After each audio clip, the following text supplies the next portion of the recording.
tudo bem? Nosso tema do mês ele é bastante importante. Aliás, é a capa da última revista Exame que pergunta em letras garrafais: precisamos trabalhar tanto? Pois é, num mundo cada vez mais fragmentado, competitivo, como diria o sociólogo Zygmunt Bauman, um mundo muito líquido, em que as verdades, as referências, os mercados mudam tanto, a previsão é que nos próximos anos nós não trabalhemos menos, nós trabalhemos mais. E aí entra um desafio. Como é que a gente faz para equilibrar vida pessoal, família, filhos, trabalho, religião, academia, MBA, todas as nossas demandas? E eu vejo que muitas vezes a gente fica como que equilibrando pratos, sabe, como se fôssemos malabaristas de um circo chinês, equilibra um, equilibra outro, equilibra outro. E aí a primeira questão é a gente entender que esse equilíbrio ele é dinâmico, ele não é estático, não tem uma resposta pronta. A grande questão aqui é a gente entender e conjugar o autoconhecimento. Toma muito cuidado com respostas prontas de revista que te digam: olha, o que funciona você vai ter que descobrir na sua família, com o seu cônjuge, conversar realmente claramente com sua esposa, com o seu marido, qual é o tipo de família que nós queremos. Conversar com teus filhos, de tempos em tempos, sobre os assuntos da escola. Não adianta esperar o final do ano para conversar do boletim, mas também não adianta transformar todo o jantar num momento para debater a escola. Porque nesse equilíbrio o filho também vai te permitir que você entre mais na vida dele. A hora que você perguntar do teu filho, do esporte, do balé, fizer um comentário sobre o Big Brother ou um programa que esteja passando, quer dizer, na hora que você falar um pouco de você, porque a tua permeabilidade vai ser a medida da permeabilidade do teu filho. Eu vejo no consultório que muitas vezes os filhos reclamam: meu pai quer que eu fale muito, mas ele nunca fala nada dele. Meu pai confunde conversar com só ele falar ou com só eu falar. Então, conversar, poder entrar na vida do filho, participar da vida da família, seja do filho ou do teu cônjuge, significa uma troca, um encontro, uma comunhão, que é a prima da comunicação.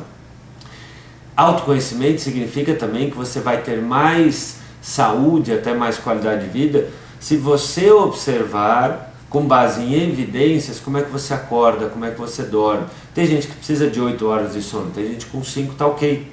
Você vai ter que perceber isso. E qual é o grande indicador? A tua saúde, a tua vitalidade, a tua libido, a tua disposição para trabalhar, a rapidez com que você dorme, a leveza como você acorda. Se esses indicadores de vitalidade, de energia, de saúde estão ok, você está levando a tua vida bem. Agora, se estas áreas da tua vida que indicam sinais de saúde estão gritando, alguma coisa precisa mudar. E aí você precisa ter uma conversa consigo, ou com um terapeuta, com o teu médico de confiança, com o teu cônjuge, às vezes até com o seu pai ou com uma pessoa de mais experiência que te ajude a perceber no teu estilo de vida que hábitos precisam ser mantidos e que hábitos precisam mudar. Eu dou um exemplo simples. A pessoa pega um tempão de trânsito e sempre chega na hora apertada. O autoconhecimento é aquilo que nos ajuda a perceber que às vezes acordar 20 minutos mais cedo significa não pegar todo aquele trânsito e tomar um café da manhã no meio do caminho para ter mais paz. O autoconhecimento também é aquilo que ajuda a perceber que às vezes antes de chegar em casa vale a pena parar o carro e não subir direto, se acalmar, para poder chegar na casa como um lar, como você entra numa reunião importante. Na hora de entrar numa reunião importante, a gente cuida da roupa, da postura, a gente cuida da mente. Então também antes de chegar em casa tem que ter esses cuidados.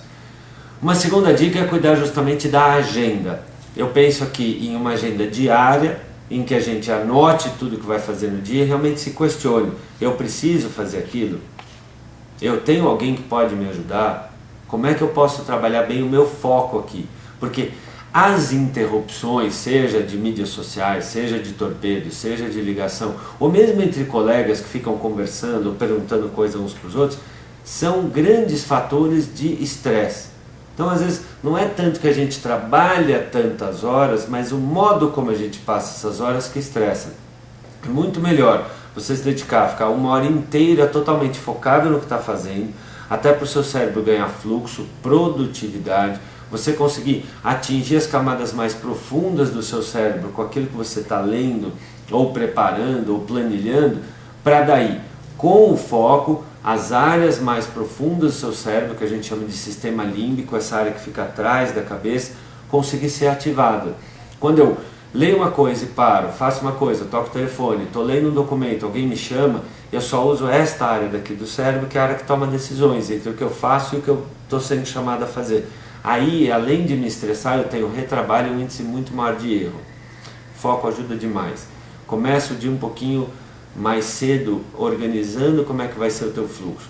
Agenda semanal, para você poder observar se você existe na tua agenda. Você tem a tua hora da tua ginástica, ou do teu relaxamento, você tem um momento para meditar ou para orar, um momento que você vai ler um pouquinho do teu jornal que você quer, qual vai ser o momento que você vai sair com a tua esposa, fazer um programa bacana, ou até ligar para bater um papo com algum amigo, porque a gente muitas vezes programa a vida profissional no detalhe, né? Mas e a vida conjugal? E a vida familiar?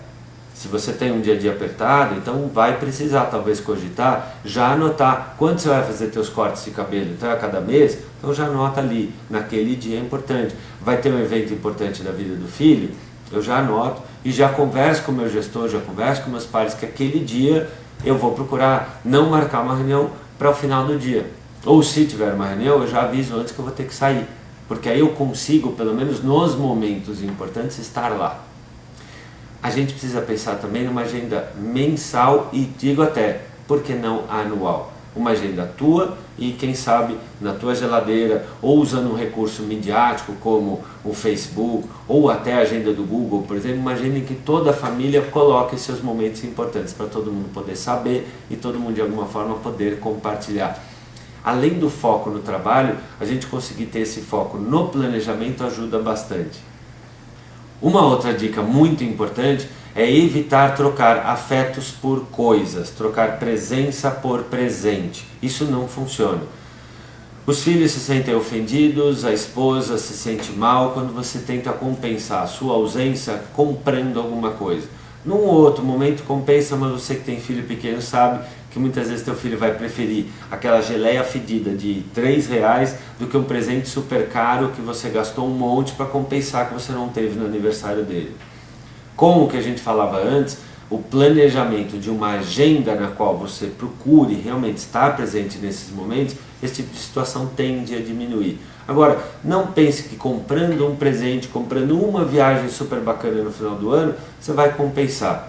Né? Assim como uma barragem pode cair por muitas ondas que batem sistematicamente, e não às vezes por uma grande onda, uma família também se edifica e a saúde também se forma com hábitos consistentes de alguma atenção importante com a gente, com aqueles que estão perto da gente.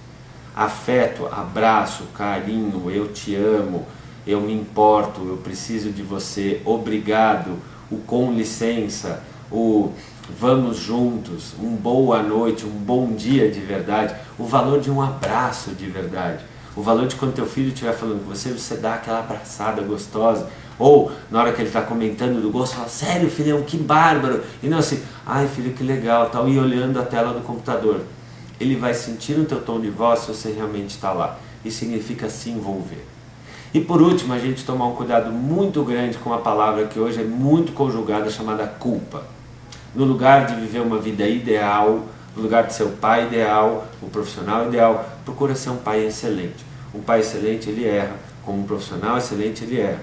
Mas mais do que se preocupar em não errar, ele está preocupado em aprender rápido com as experiências e mudar. Se o filho, o chefe, o cliente, o teu par, o teu cônjuge está te dando sinais de que você está distante, que você não está performando bem, que você não está atingindo aquilo que era esperado, o autoconhecimento, que é o que a gente começou a falar, vai te colocar de volta no caminho. Isso se chama humildade. A humildade, ela é tão importante para o empreendedorismo quanto o oxigênio é para a nossa vida.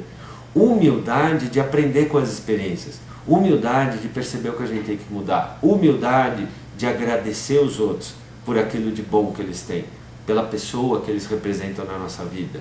Agradecer a oportunidade de ter um trabalho, de ter um desafio, porque muito do nosso estresse vem da maneira errada com que a gente encara as coisas. E a culpa, ela atrapalha a nossa vida, porque te coloca em dívida.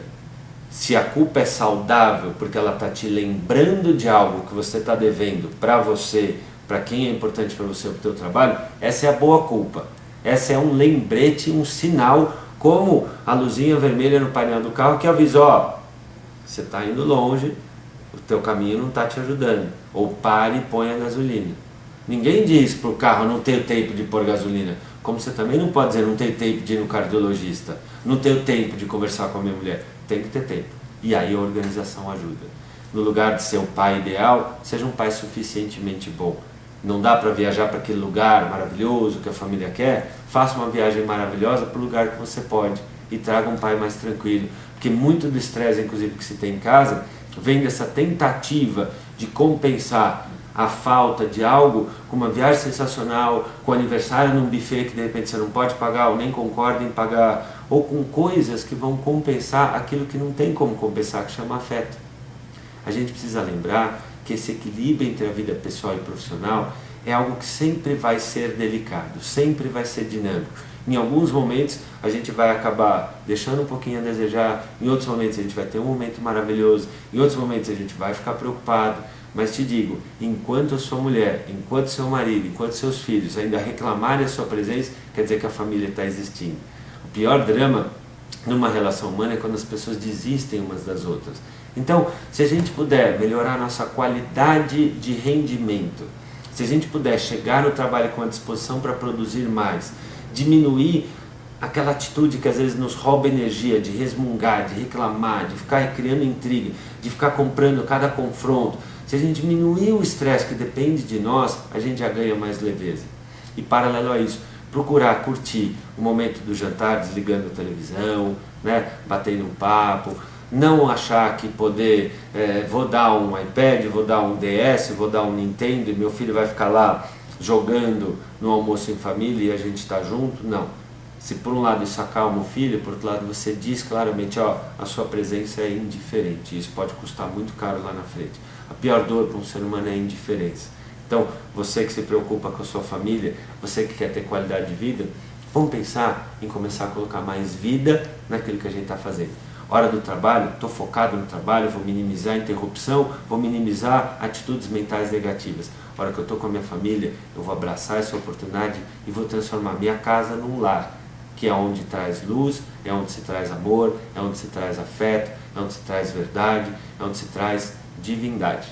Quando a gente vive momentos bonitos assim, a divindade, a luz, a espiritualidade, a gratidão naturalmente acontecem mais. E um pão com manteiga vira um momento maravilhoso, né? Um abraço vira um gesto de amor. A gente talvez não precisa de grandes milagres para ter essa vida boa, mas talvez educar o nosso olhar para onde e como a gente está direcionando a nossa vida. Muito obrigado, espero que você tenha um bom dia e tudo de bom.